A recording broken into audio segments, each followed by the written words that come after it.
ఇప్పుడు నేను ఏం చేయబోతున్నానో మీకు తెలుసా? అల్లం వెల్లుల్లి పేస్ట్‌ని వేసుకోవటానికి అల్లంని చెక్కుకోబోతున్నాను. అల్లం వెల్లుల్లి పేస్ట్ ఎక్కువ రోజులు తాజాగా నిల్వ ఉండాలి అంటే మరి నేనేం చేస్తానో చివరిదాకా ఈ వీడియోని చూసేయండి.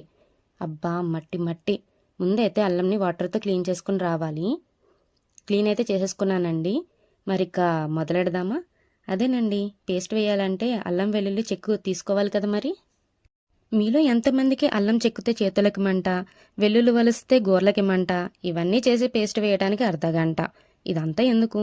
షాప్కి వెళ్ళి అల్లం వెల్లుల్లి పేస్ట్ తెచ్చుకుంటే పోలా అని అనిపించింది. నాకు మొదట్లో అలానే అనిపించేది. కానీ ఇలా మనం ఇంట్లో ప్రిపేర్ చేసుకున్న పేస్ట్తో చేసిన కర్రీలో యాడ్ అయ్యే ఫ్లేవర్ ఏదైతే ఉందో అది బయట ఇన్స్టెంట్గా దొరికే అల్లం పేస్ట్తో అయితే మాత్రం మనకి రాదండి. అల్లం అయితే చెక్కు తీసేసుకున్నాను. ఇక వెల్లుల్లి రెబ్బలు వలవాలి. కొంతమంది వెల్లుల్లి రెబ్బలని తొక్క తీసుకుని వేసుకుంటారు, కొంతమంది తొక్క తీయకుండా వేసుకుంటారు. నేనైతే ఇలా తొక్క తీసుకుని వేసుకుంటానండి. గోర్లు కూడా లేవు, ఎలా అయితేనే నైఫ్తో తీసుకుంటున్నాను. మొత్తానికి ఫైనల్గా అల్లము అలానే వెల్లుల్లిని అయితే మనం చెక్కు తీసుకుని పెట్టుకున్నాము. సో ఇంకా పేస్ట్ అయితే వేసుకోవాలి. అల్లం అండ్ వెల్లుల్లిని ఈక్వల్ క్వాంటిటీలో తీసుకోవాలండి.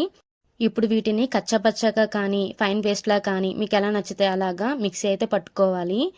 తర్వాత ఇందులోకి 1 స్పూన్ పసుపు, 2 స్పూన్ సాల్ట్ వేసి ఇంకొకసారి మిక్సీ పట్టండి. తర్వాత ఇందులోకి 2 టేబుల్ స్పూన్ ఆయిల్ వేసుకోవాలి. తర్వాత ఈ పేస్ట్ని ఆయిల్తో ఒకసారి కలుపుకుంటే మనకి అల్లం వెల్లుల్లి పేస్ట్ రెడీ అయిపోయినట్టే. దీన్ని ఇప్పుడు ఎయిర్ టైట్ గ్లాస్ జార్లో పెట్టుకుంటే సరిపోతుందండి. ఫ్రెష్గా మనకి ఎక్కువ కాలం నిల్వ ఉండేలాగా అల్లం వెల్లుల్లి పేస్ట్ని అయితే రెడీ చేసేసుకున్నాము.